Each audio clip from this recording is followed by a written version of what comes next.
All right, we're live. Welcome, everybody. This is the second show of the Paranormal Playground. Thanks for coming. If you're live, thanks for showing up. If you're not live and watching this on a rebroadcast, thank you for watching. What we do here is we talk about the paranormal, and that's about it. The paranormal. So let's dive right into it. This is our second show. But I'm hoping there's going to be more. So dive right in. If you can see behind me, this is a. Why don't you tell me what you think it is? What is this picture right here? If I can touch it. What is that? What do you think it is? I took this picture in a graveyard at about 3:14 in the morning. As you can tell on the timestamp,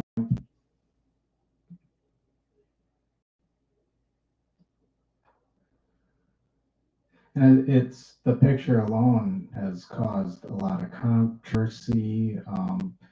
People have their own opinions, and I'm fine with that. But this little ball right here, tell me what you think it is. Let me know in the comments. Leave your comments below, because I want to hear what everybody thinks, because maybe you see something that I don't. But this was 3:14 in the morning. As you can see, it's night in the picture. And it's black and white because the camera I'm using is IR, which is infrared, which is the only really. I use other camera sources. I use full spectrum. I don't know if anybody has heard of full spectrum. What full spectrum does is it lets the full spectrum of light into the camera. Now I like full spectrum, but I like infrared more because I get shots like this. This particular shot, I was kind of kneeling down in front of this bigger tombstone. And this is a very, very old graveyard. And these stars on the bottom, they are they're pretty much all over the graveyard, and I think it has to do something with religion. I would need to look deeper into it. You can see on the bottom. But I was snapping pictures randomly and pretty fast. Snap, snap, snap, snap, snap, snap. And I was holding it. I wasn't putting my face exactly up to the camera. I wasn't really looking through the camera. So as I'm snapping, I can look down into the IR camera. Notice as I'm snapping, not with my naked eye, I notice a light fly past my IR device. And at the same time, I'm kind of looking, staring out into the darkness. So I'm alone in the graveyard at 3:15 in the morning in pitch black darkness, taking photos with an infrared camera. And as I'm looking down at the infrared camera, this ball of light shoots past the lens. I don't see it with my naked eye, but I can see it in the viewfinder of the infrared camera. So this ball of light shoots by me and I start snapping pictures rapidly. I can't see it with my naked eye, but I can see it in the viewfinder. So this is the end result. When I get home later that morning, I scroll through a couple photographs and I was actually pretty amazed. You know what? I don't even really want to say I was amazed, because I kind of figured that there would be activity in the graveyard, because people all over the world take photos of paranormal, spirit energy.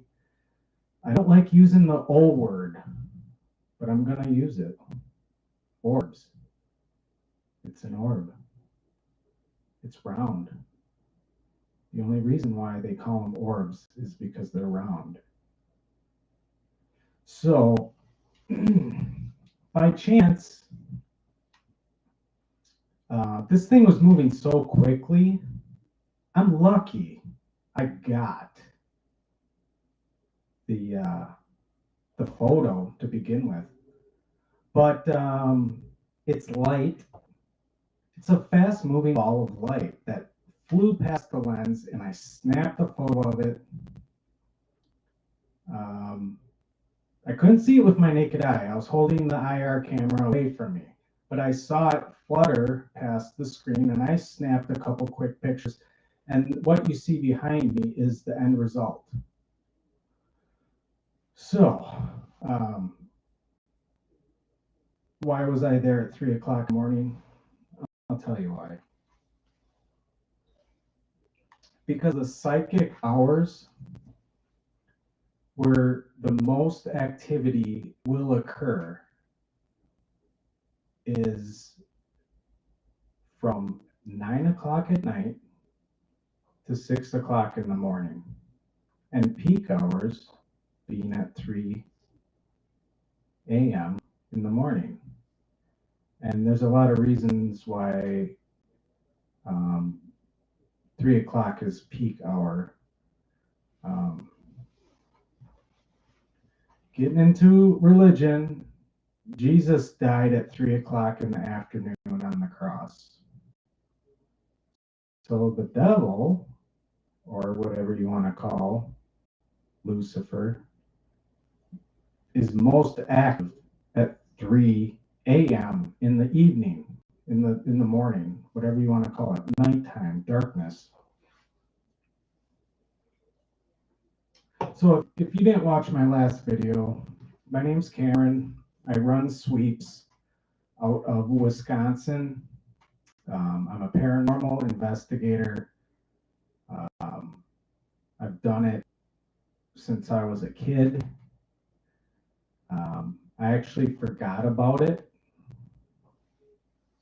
I went into school, did a lot of partying, drinking, and got kind of off track. And once I got married, I settled down, and I started going back at it pretty hard. So I'm going to talk to you a little bit about what this spirit energy is. This photo, as you can see around the edges, it starts to fade and it gets real fuzzy. Towards the front, it's very bright, and it almost looks like it's moving, like if you threw a tennis ball. It's in motion. The front of it is the brightest part, and as it's moving, it's leaving a trail. Now, I haven't had the opportunity to touch one of these things, but they do come up to me and check me out when I'm in these places. I'm sure they can see some kind of life force in me.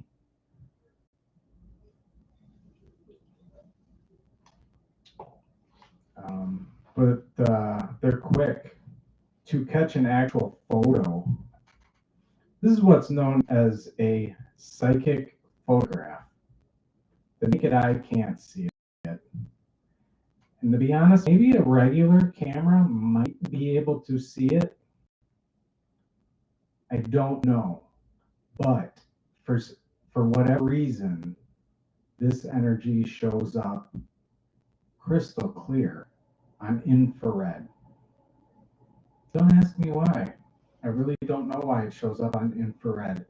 But I'll tell you what, 200 years ago, people in England or Europe or wherever, they would walk through the graveyards. They didn't have the technology we do today. And they may have heard ghost stories in the past, but the strange thing is that a lot of these graveyards do hold ghosts. Because this right here is essentially, it's an energy. Now here's the thing. This kind of energy, this ball of energy, is not visible to the naked eye. And I'll tell you this, I've watched a lot of CCTV feeds where people are dying on camera. And you start to see maybe a couple, 2 or 3 of these orbs enter the room, hover around the person, and the CCTV picks it up. I don't know if you guys can find this. There's something on YouTube where it shows these orbs, if you look into it. At the moment of death, on this one individual in this one movie, it's not really a movie, it's a home movie. A smaller version of this leaves the body as the person is dying. Very quickly, it just leaves. So that tells me right off the bat that these are definitely some kind of life force. They're energy, we as people are energy, and we have to go somewhere. Our energy has to go somewhere. When we die someday, we're not in the grave somewhere. Our consciousness is not in a box in the ground. That's just our body. We're not in the ground somewhere. We're going somewhere else. So that begs the question, is this orb a person? Or is it maybe something inhuman? Think about that.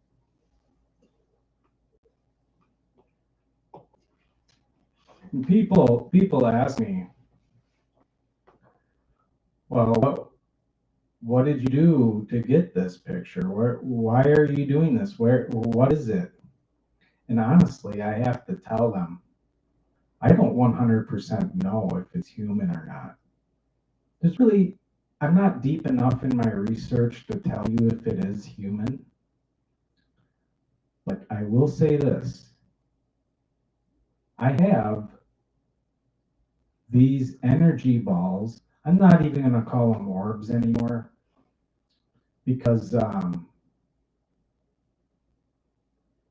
more I learn, people don't like the term orb.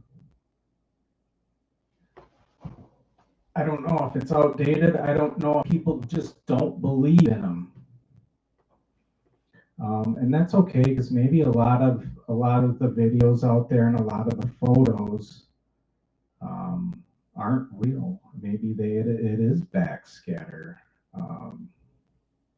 a light leak in the film.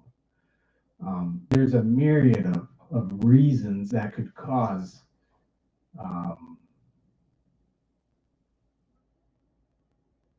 some kind of supernatural or preternatural uh, image appear on a photo or a video. I mean, there's lots of reasons. Reflections. People come at me, they say, it's a dust particle. Well, I can tell you right now, it's not a dust particle. If I grabbed your hand and I said, come with me, we're going to a graveyard from the 1860s at 3 o'clock in the morning. Walk with me. I know it's hard to see, but put this on your head. And this pops out of a grave from behind a grave at you, you would tell me right away, you know what? It's not a dust particle. And I would say, you know, I agree with you. It's probably not a dust particle. So I decided to go back a different night. And the funny thing is I didn't even go back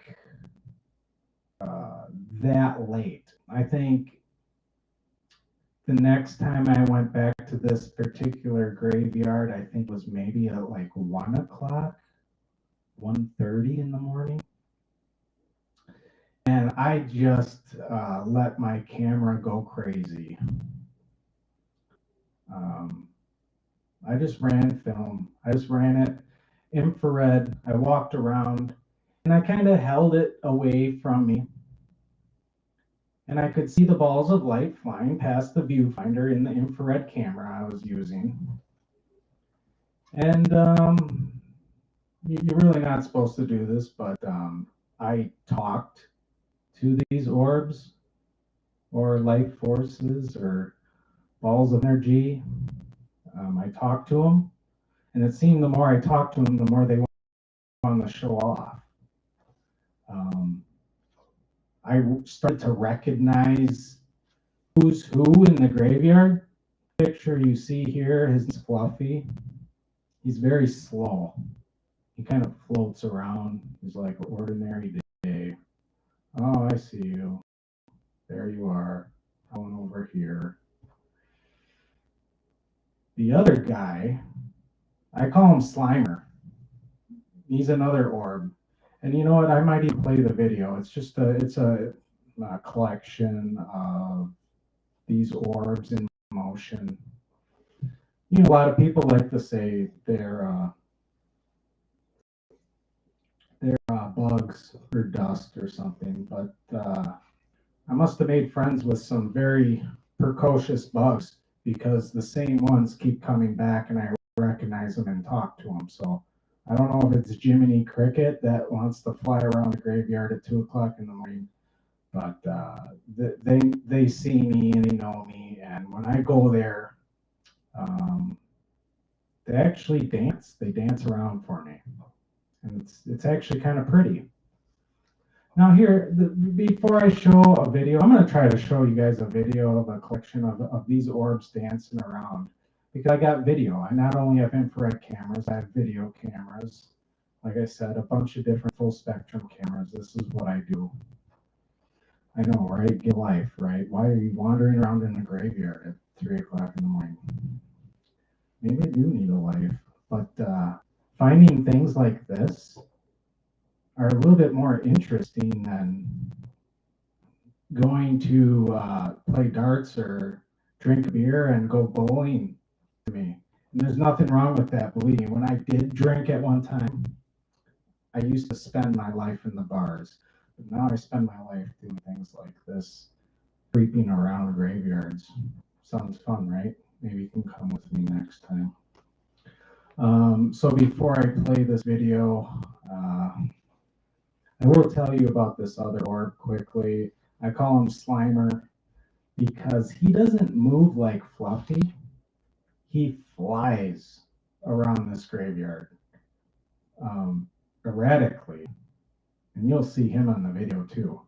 But the one thing with Slimer, I know that's crazy. I've named them. I brought this up to a couple of PhD doctors who talk to students internationally about preternatural or supernatural phenomenon. I showed her some of my videos and I explained to her, here's a couple different orbs that I've captured, but this orb, which I call Slimer, for some reason has a very tiny black orb linked to it. It's like they're buddies. Big white orb flying around crazy, and a little tiny black orb that mimics every motion, turn. They're connected. It's like when your eyes move. When one eye moves, the other eye moves exactly the same. They're connected as one. It's like one orb, but there's one small black one, like almost like following the bigger white one, but they're as one. They're connected. They're linked, is how she described it. This PhD doctor who I showed it to, she said she's never seen that before, and I found it interesting because this is not only an orb, it's two orbs in one. Now, I'll leave it up to you guys what you think it is. If I had to speculate, I would say I have no idea what it is. But if I had a guess, I would think that smaller orb is some kind of soul or energy that won't leave the other one. Now, is it good or bad? Why is that one black? Why does that one? I'll cut it straight. Is this somebody that was killed by that person, and now they're not crossing over, so they're linked together for the time being in eternity? That soul is linked with his soul for some reason. They can't leave each other. Or maybe it's not malicious. Maybe it's something a husband and the wife. Maybe the black one is black and smaller because maybe that person led a different life. Okay, so there's two scenarios. How about a third scenario? If these orbs are people, maybe that little black orb is a demon or a devil or a negative energy on the back of a good energy or somebody who hasn't crossed over. Because really, my whole question with this kind of research I'm doing is why are they there? What is their purpose? Why are they floating around? And it seems to me the more research I do and the more I hang around these supernatural orbs, balls of light, ghosts. There's something, they're ghosts. We don't know if they're human or inhuman. I know humans do have these orbs. They don't necessarily look like this big, fluffy, fat one. I think everybody's orb may look a little bit different from each other because every orb I see when I go out is a little bit different. Some are more see-through. Some are smaller. Some are odd-shaped. Some move differently. Now, I'm not saying that this place is jumping with activity, but if you hang around long enough and walk around, you're gonna catch activity if you're using the proper equipment. So that's how I want to start off the show, guys. This photo right here has been looked up and down and scrutinized by I don't know how many hundreds of people. Some agree and say it's legit. Some say they don't know if it is or not. Some say you need to clean your lens because that's a piece of mayonnaise from your lunch on, you forgot to wipe off, it's on your lens. You should be more careful next time you eat in the car because look at that's mayonnaise that you didn't clean off your lens. But I will say being there and seeing how these things behave, it's not mayonnaise. But like I said, everybody, and I actually don't down people for giving their opinion because it's so strange. How does anybody know what it is? And what I'm saying is just an opinion. I don't know unequivocally what this is. I have a good idea. I think there's human and inhuman forms of this energy. And I'll tell you why. I think the veil between this life and the next is super thin. You can come in and out of that dimension very easily. I think these orbs are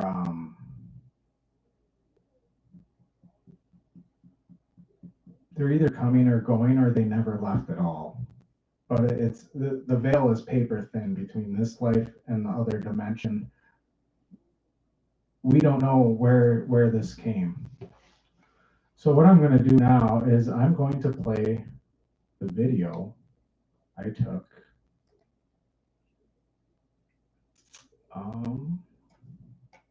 for you. And this video, you'll see Fluffy, this guy I took the picture of. He's in the very beginning and he's moving. He looks at me, he stops, and he keeps moving. And I've seen him on many different occasions. He's a big, fat, fluffy, floaty guy. And he's kind of soft. He kind of just follows me around the graveyard, and I say, "Oh, do you want to show me something? Do you mind if I take a picture?" And then he pops up. He pops up out of nowhere. And it looks like I do have some people here that are leaving comments. I'm sorry if I did not get. So thank you for leaving comments. So I will play this video for you. I just, I don't want to move that chat overlay.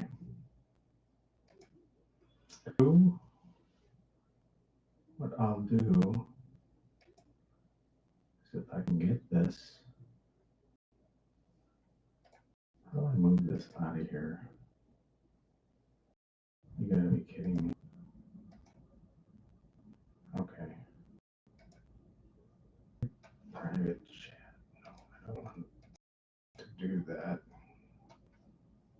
What I want to do is take this and move it if I can. That's amazing. I can't get rid of that.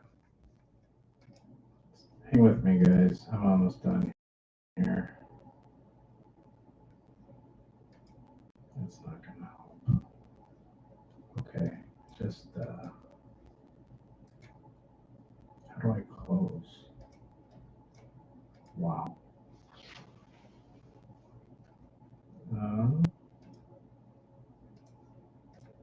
Because hide message from this. click on that to showcase.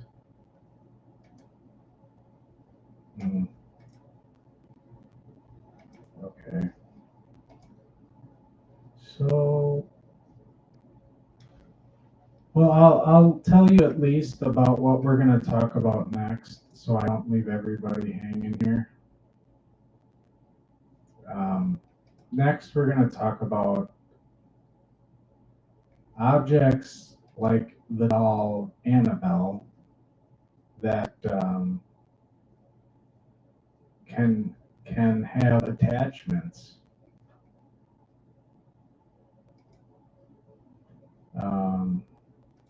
And these attachments aren't good. Now, I want to get out of here.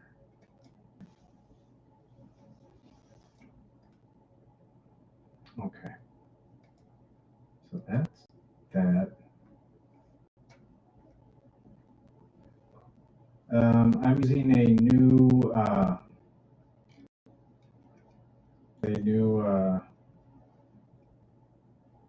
source to stream with, and honestly, I'm not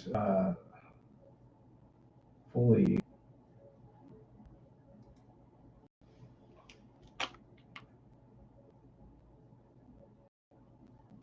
aware of how to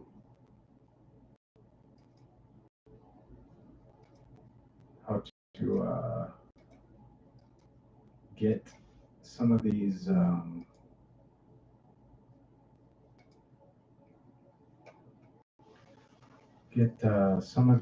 chats off here, because this is annoying, and I can't post this video until I get this off. This is strange. All right, there's got a way to close this. Post messages, graphics. Okay, there we go. It's as easy as that. Just hit a bunch of buttons until something works. All right, so the video is about to set up. It's processing. I'm gonna play it in the background, and you're gonna see some of these orbs in action.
Okay, can you hear me?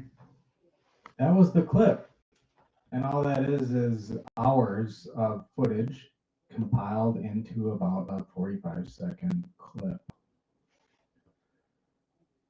So what I'm going to do is I'm just going to collect more evidence, more videos, more photos.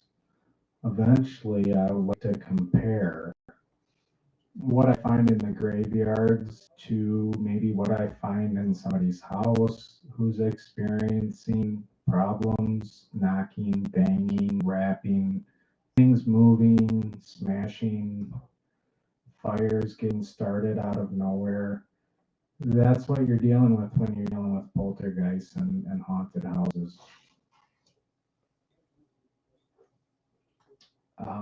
I've dealt with some of it. Some of the more major stuff, I've yet to witness.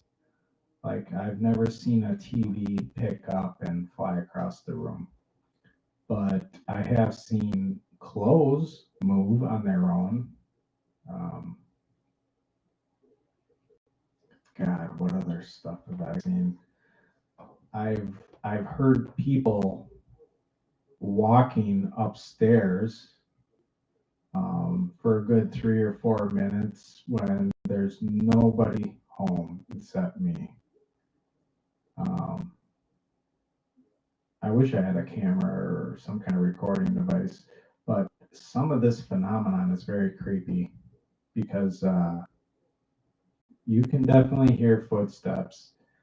And when you see things move, it's very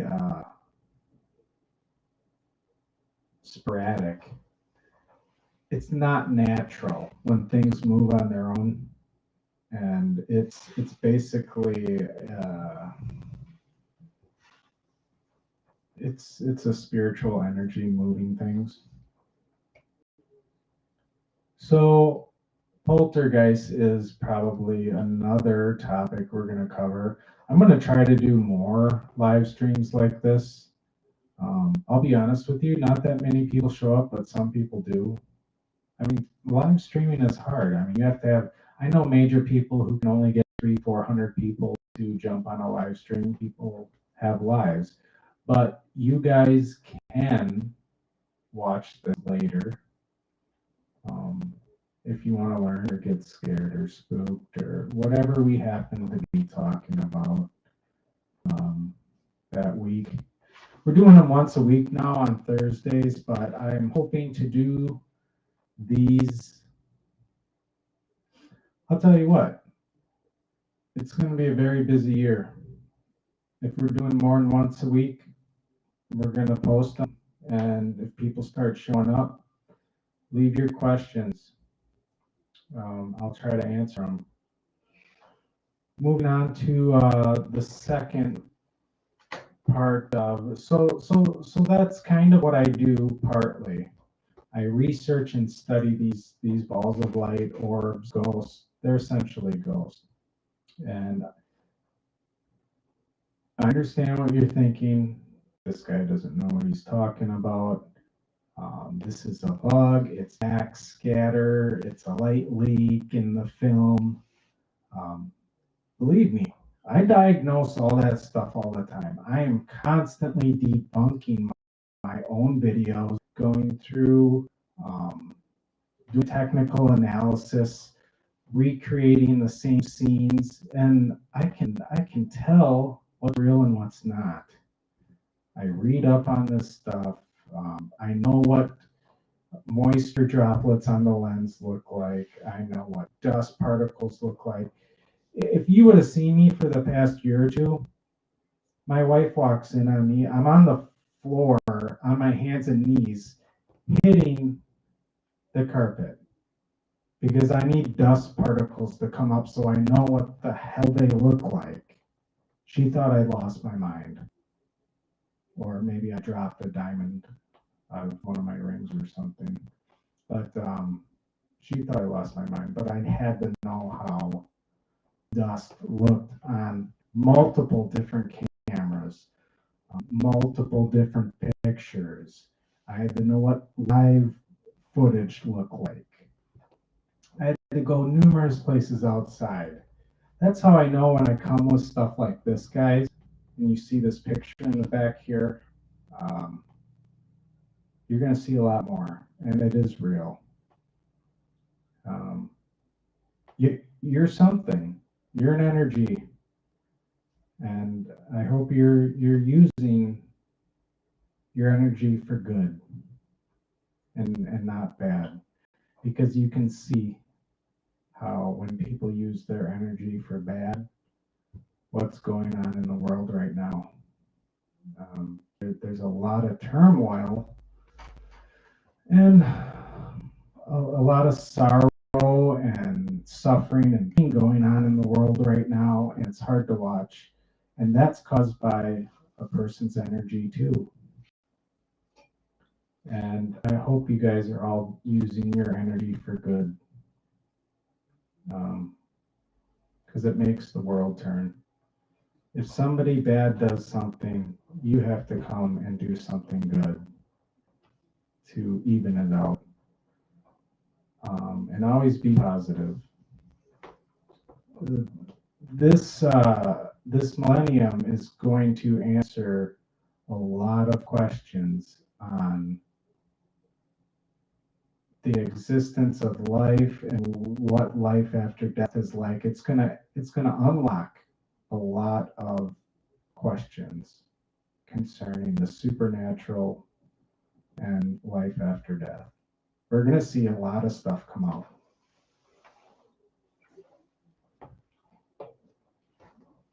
And I'll tell you this, pictures like this, I don't really see that often. And I don't know why the scientific community hasn't blown the lid off this completely. I haven't heard anything about this phenomenon. Now, granted, going in the graveyards at night, I don't recommend it. It's very dangerous. I mean, you could trip, fall. A tombstone, these big tombstones can fall on you. It's dangerous. It's not just ghosts and spirits that can harm you.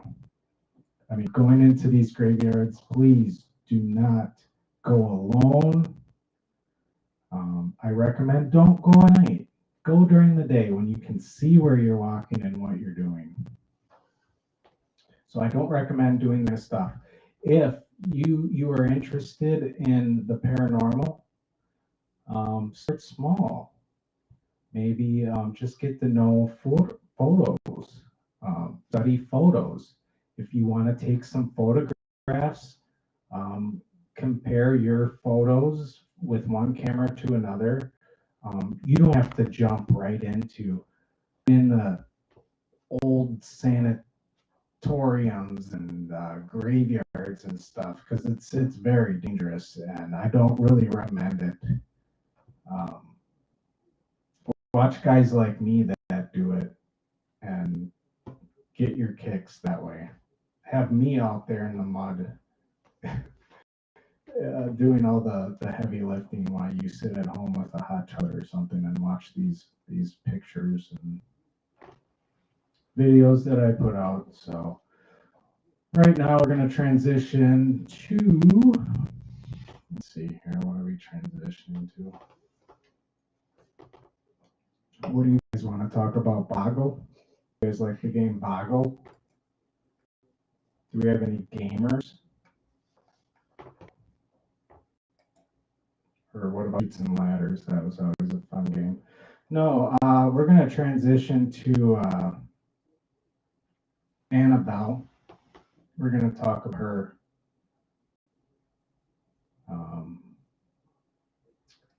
And I'm going to put a picture up here. If it'll let me. Which I might need to go down here.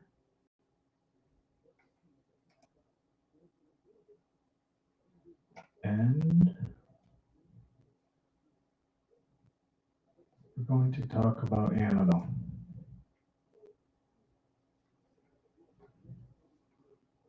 So let's just see if I can get, okay, this is the movie doll. To be honest, just kind of creepy. Kind of creep me right out.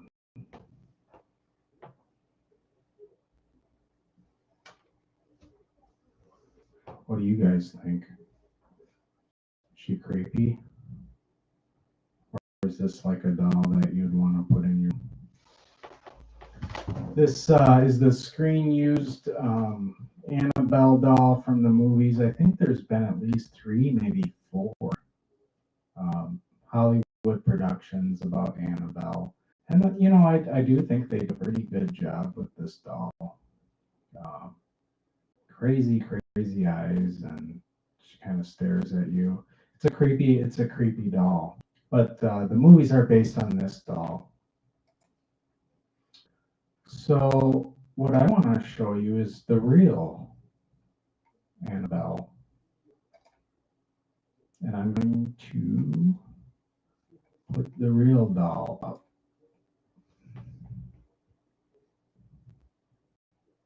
And talk about it a little bit. There we go. There she is.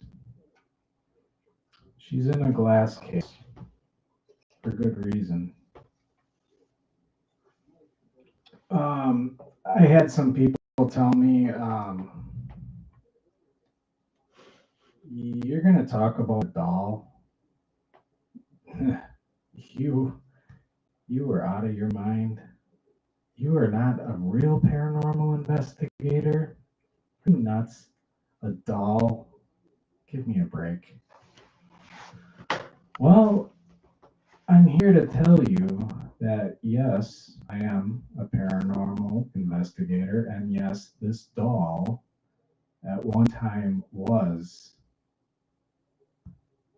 completely infested with at least 1 or 2 or maybe even 3 or 4 demons or evil entities.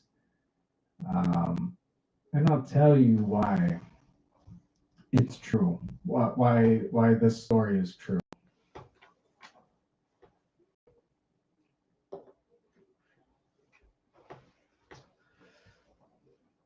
First off, God doesn't allow people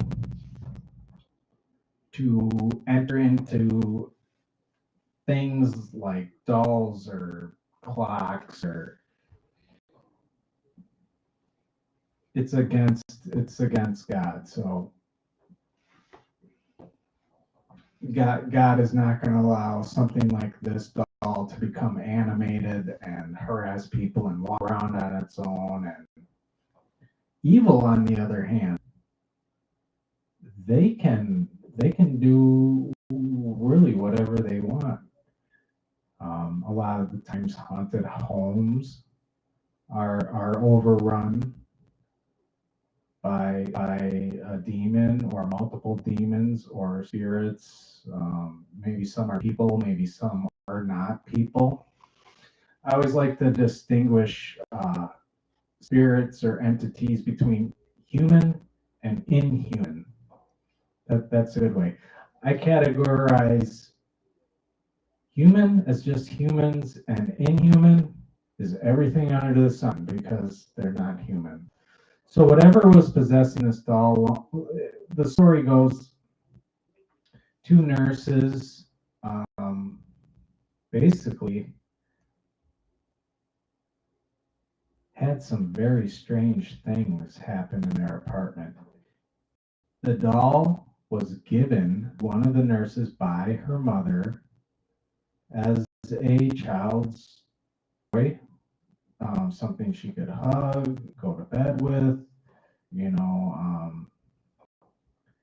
put her arm around while she's in bed. She was a nurse. You know, girls like dolls. I sleep with an extra pillow. It's kind of like the same thing.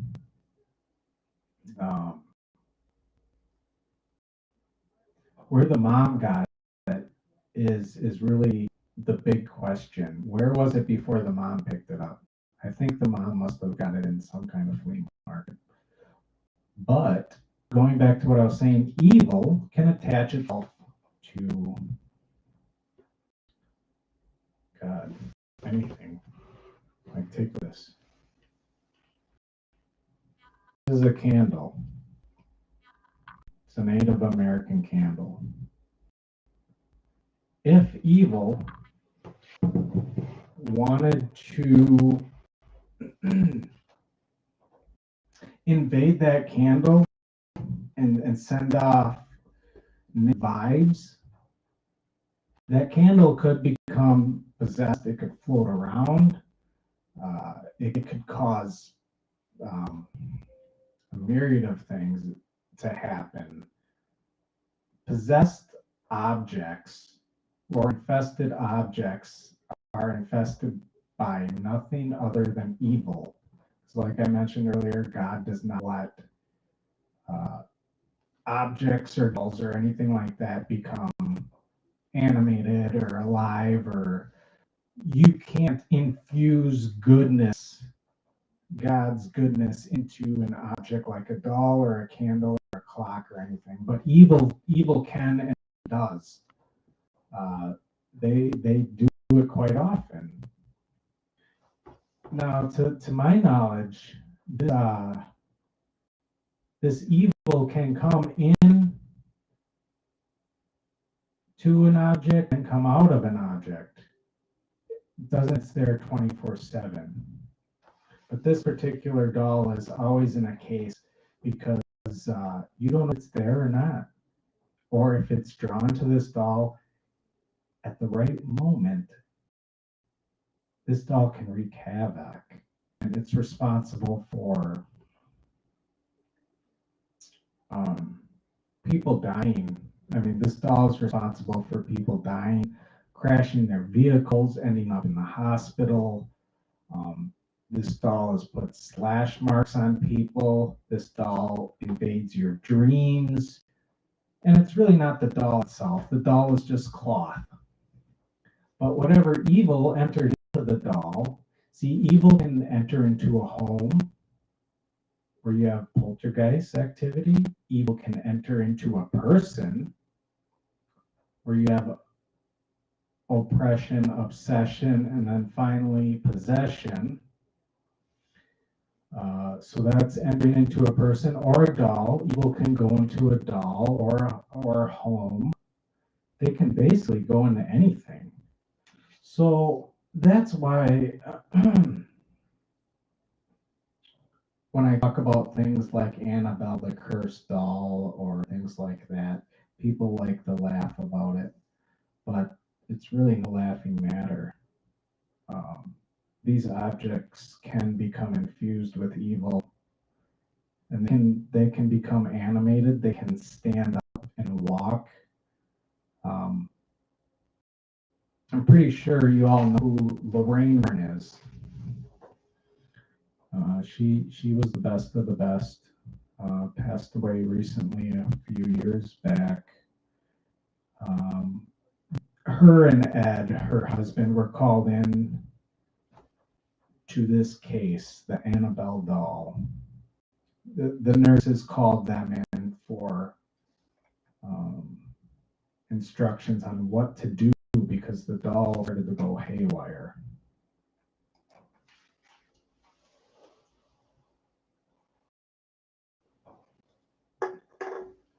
And I'll show you a picture here of Lorraine holding Annabelle. Now we're talking 1970, 1978, 77, 78. This took place.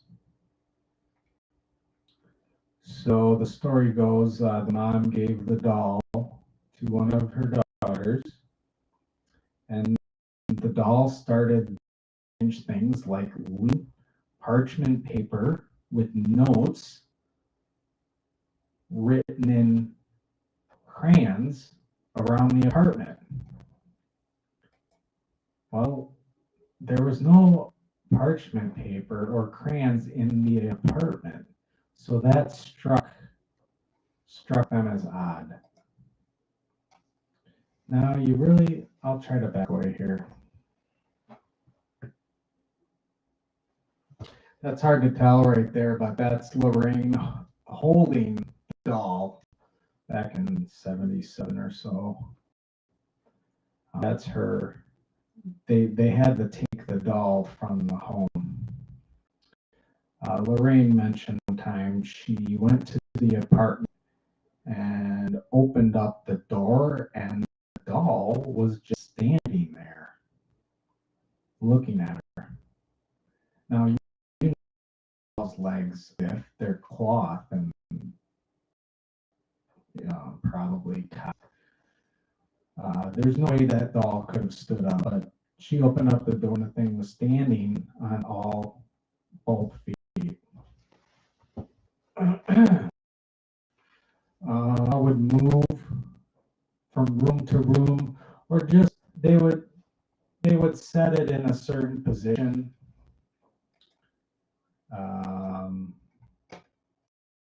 Like with its feet, they would go to work, and the feet would be uncrossed. That kind of stuff. Or they would leave it in a certain room or leave it on the bed, and they would come home from work and it would be in the chair. They even went as far as to put tape on the doors, thinking that the landlord was playing a trick on them. And if the tape broke the door seal, they knew somebody was moving into the room and broke the seal. Well, the seal never was broken. The doll would move on its own. If that's not enough to freak you out, I don't know what is. Now, I don't think this kind of stuff happens all the time, but it happens more than you would think. Dolls like this, objects in general, can be infused with bad energy. Spirit can enter into some of these inanimate objects. And eventually what happened with this doll,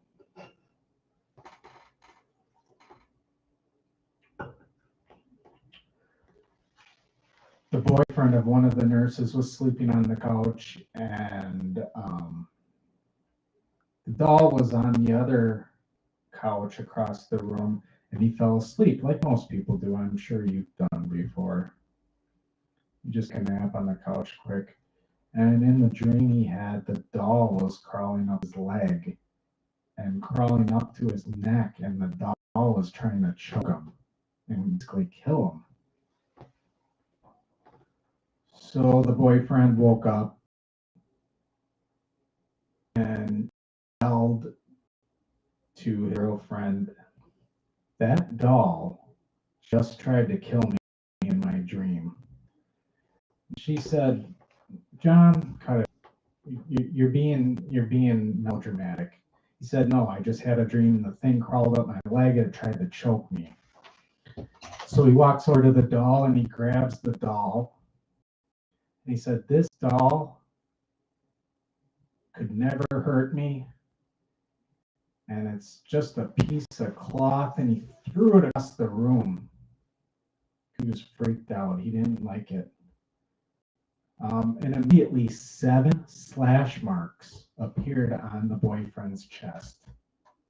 Now, this isn't ghost story stuff. I mean, real paranormal investigators, they know slash marks. It's a fairly common occurrence. In some of our upcoming episodes, I'm going to tell you guys about stuff that you would say to yourself, "You're making this up. Like, how could this be?" But we know as investigators what can happen when something like this goes on. You can seriously physically be hurt. So he got some slash marks on his chest, which, to be honest with you, is very mild compared to the things this doll has done, because this doll is basically infused with a My guess is probably some kind of demon. It had to be. It was an evil entity. There's many different types of entities. I mean, these entities can look snake-like. They can look like your classic horned animal, whatever it is. I mean, I don't think we ever found out, or there probably is documents on which demon or how many demons were infused in this doll. But after the slash marks and stuff like that, they called Ed and Lorraine in.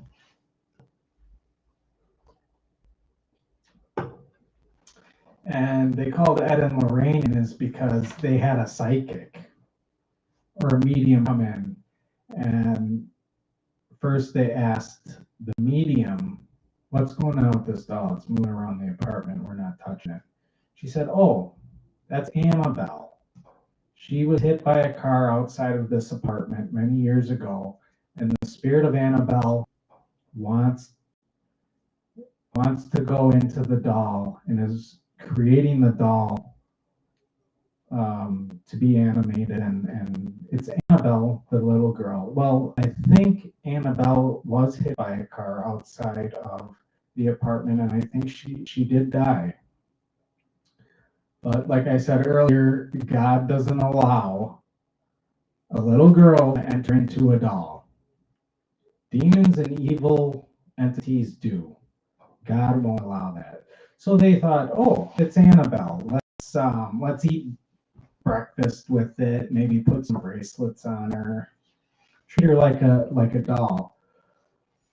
Well, what that does is it feeds the energy and the entity. It gets stronger because of that, because you're giving it so much recognition.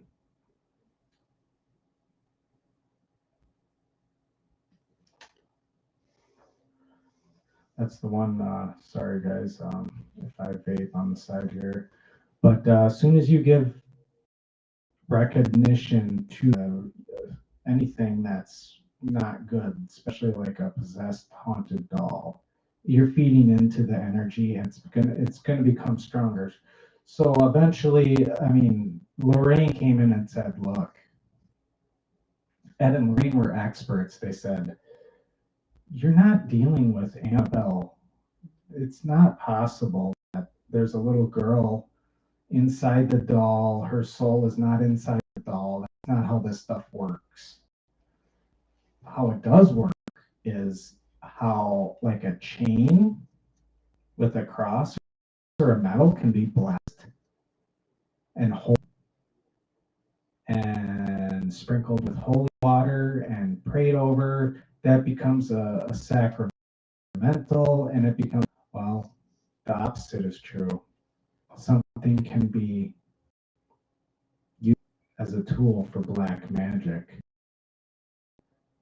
What this doll was used for, how old it is, who had possession of it. Just as good can be infused into a cross or a necklace and blessed, something can be infused with evil and turned into something that's very dangerous.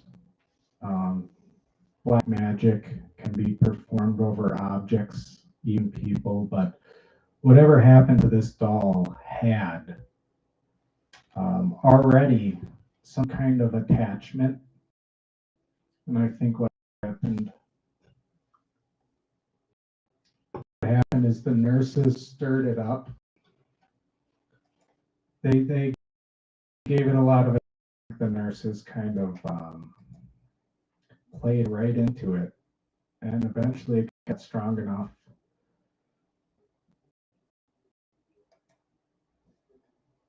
where it started really wreaking havoc in the apartment. So it was taken out of the apartment and brought to Ed and Lorraine's museum. And it was put away. And people say, well, why don't you just bury the doll or burn the doll. You probably could bury the doll, but it's better to know where it is. And if you burn it or something like that, you're just releasing all that bad stuff into back into the world, basically. So this doll behind me, I actually had a chance to meet Annabelle, if you will. You can see that there's a tarot card that says death on it. The box that doll is in is blessed. It is infused with a lot of stuff. The box has prayers on it on all sides, has a cross on it. Even the stain is infused with holy water, because the caretakers of this doll right now do not know if this evil is coming in and out of the dog. I'm sorry, coming in and out of the doll at will.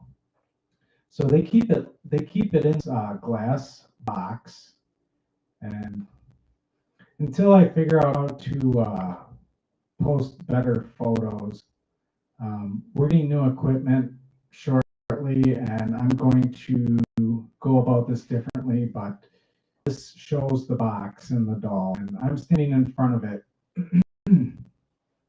because I had the opportunity to walk up to this doll myself and look at it.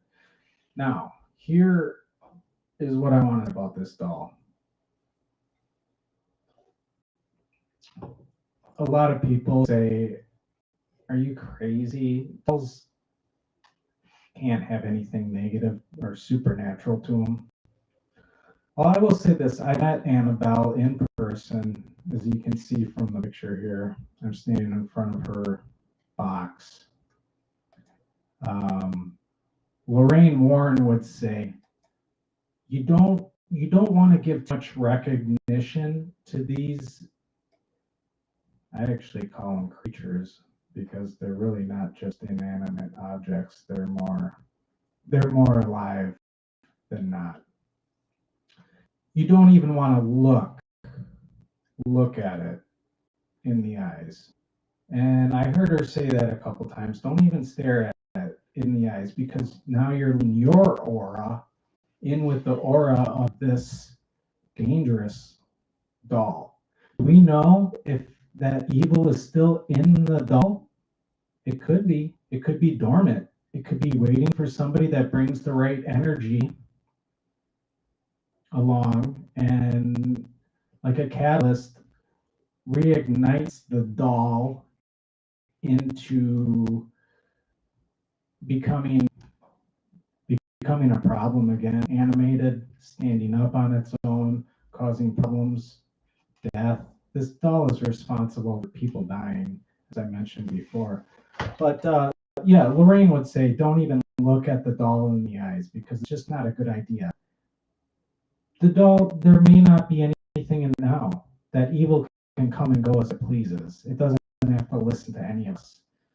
Whatever evil was in this doll is as old as since the beginning of time.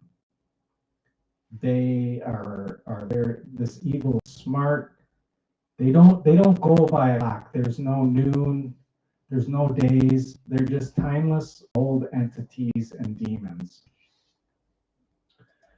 So when I walked up to the case, I looked at it, and I didn't want to directly stare at it, so I didn't. I kind of stood off to the side, because honestly, I know that things can be infused with evil, and you don't even want to touch it. You don't even want to touch it, because you have an aura around you, like the spirit energy I showed you in the beginning of this. I don't know if you call it a podcast, where it is, this stream. You have aura, and if you start intermingling your aura with an evil aura, you're going to pick some of that up, and it's going to rub off on you. So I stood to the side, and I didn't want to look at it. As I was walking away, though, other people were in line to take a look at Annabelle. I happened to glance back at Annabelle, and this time I found myself staring at those black eyes that you can see, those doll eyes. And I don't know what it was, but she started to pull me in. I just stood there looking dumb, and I just started staring at this doll right in the eyes.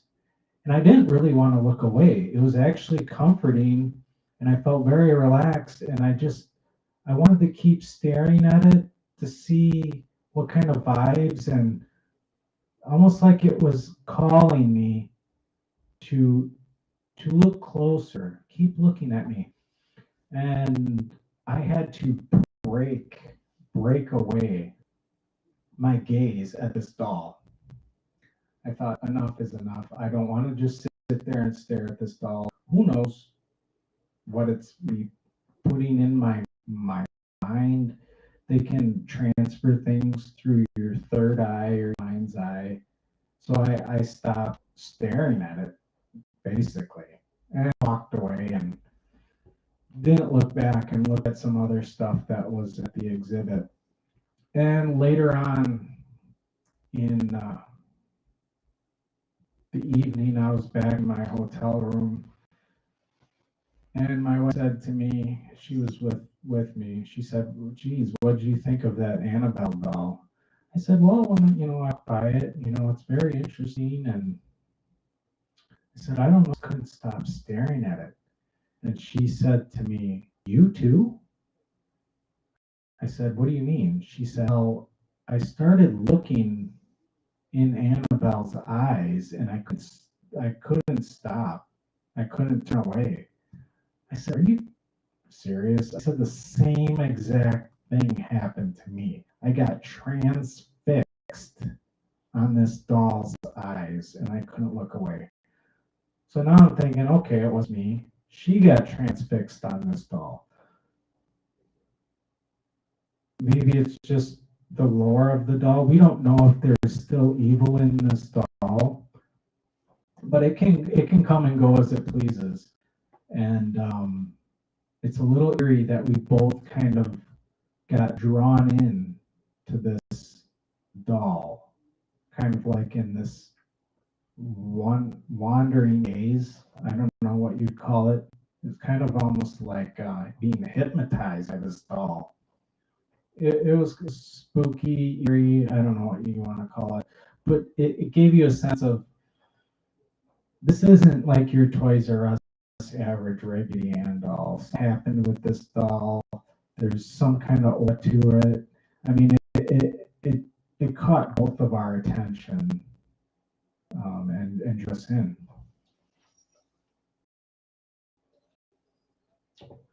So we're going to be wrapping up here. I want to thank everybody who stopped in, for showing up, and everybody who is watching this at a later time. They're watching the rewind version of this. I hope you enjoyed it. I hope it was educational. We're going to have different subjects, and later on this year, I'm going to talk to you guys about more of these energies that are floating around in the graveyard. And I'm going to try to find different examples. And I'm doing some other things that I really can't talk about right now, but it involves comparing different places that have activity. I will just give you an idea. It seems to be fairly active in graveyards where there's a lot of bodies. But do we know if these balls of light are human or inhuman? The only way to really discern that would be to maybe go to a morgue or a place where dead bodies are being stored before they get autopsied. Something like that would have to be investigated. Now, mind you, you can't just walk into some place and just say, hey, do you mind if I wander around your morgue? But if you know the right people, and maybe I might be interning in a morgue and I'm in the middle of writing a book right now. So I'm going to try to do what I can to just compare. Why is it so active in the graveyard? Are they human? Are they inhuman? Do these balls of light, this energy, hang around just dead bodies? And I do know that these balls of energy can be in homes too, and that's a whole nother story. And that's why I say I don't know which is human and which is inhuman, because some poltergeist activity has these orbs associated with them. So, thanks for coming. I hope you enjoyed the stream. If you have questions, leave it below. Do me a favor, while you're here, hit that subscribe, hit the like button, leave some feedback, leave a comment, tell me what you think. I can take it. I don't care if it's cynical, or you think maybe it's even rude. Why are you doing shows on a doll? Doesn't matter. Leave your feedback below, hit the bell, so you can be notified when we start talking about everything new that is going to be coming up for 2022.